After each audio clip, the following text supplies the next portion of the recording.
Sahabat-sahabat, selamat datang di channel Pojok Alif. Pojok Alif akan selalu menyajikan informasi-informasi yang menarik dan bermanfaat. Sahabat-sahabat, apakah tahu siapa yang memperkenalkan ketupat? Sejak kapan tradisi ketupat saat Lebaran Idul Fitri diperkenalkan di Nusantara? Lantas siapa tokoh yang memperkenalkan ketupat di hari raya? Yuk sahabat, simak video ini hingga selesai. Ketupat sudah identik saat perayaan Hari Raya Idul Fitri atau Lebaran. Bagi sebagian masyarakat Jawa, tradisi ini memiliki sejarah dan makna tersendiri.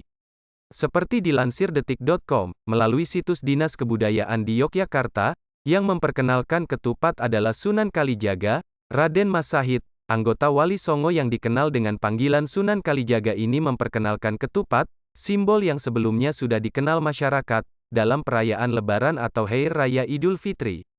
Tradisi ketupat saat Lebaran ini juga biasanya disebut Lebaran Ketupat. Adapun pelaksanaan Lebaran Ketupat sendiri diperingati masyarakat pada tanggal 8 Syawal atau sepekan setelah Hari Raya Idul Fitri atau Lebaran hari ke-8. Tradisi ketupat pada saat Lebaran tersebut mulanya dari penyebaran agama Islam di Pulau Jawa oleh Sunan Kalijaga. Salah satu tokoh Wali Songo yang berperan dalam penyebaran agama Islam di Pulau Jawa.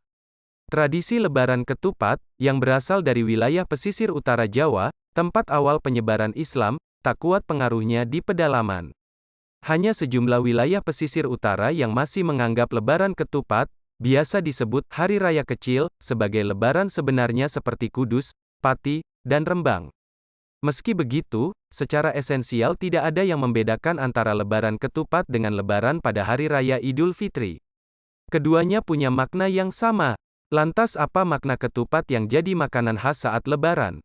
Menurut Slamet Mulyono melalui Situa Dinas Kebudayaan DIY, dalam Kamus Pepak Basa Jawa, kata ketupat berasal dari kupat.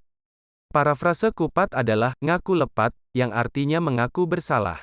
Sementara janur atau daun kelapa yang membungkus ketupat merupakan kependekan dari kata jatining nur, yang bisa diartikan hati nurani. Adapun besar yang dimasukkan dalam anyaman ketupat, secara filosofis menggambarkan nafsu duniawi. Menurut penjelasan di atas, maka bentuk ketupat artinya melambangkan nafsu dunia yang dibungkus dengan hati nurani. Bagi sebagian masyarakat Jawa, ketupat yang berbentuk persegi diartikan dengan kiblat papat limo pancer. Papat dimaknai sebagai simbol 4 penjuru mata angin utama, timur, barat, selatan, dan utara. Artinya, ke arah manapun manusia akan pergi ia tak boleh melupakan pacar, arah kiblat atau arah kiblat, salat. Rumitnya anyaman janur untuk membuat ketupat memiliki simbol dari kompleksitas masyarakat Jawa saat itu. Anyaman yang melekat satu sama lain merupakan anjuran bagi seseorang untuk melekatkan tali silaturahmi tanpa melihat perbedaan kelas sosial.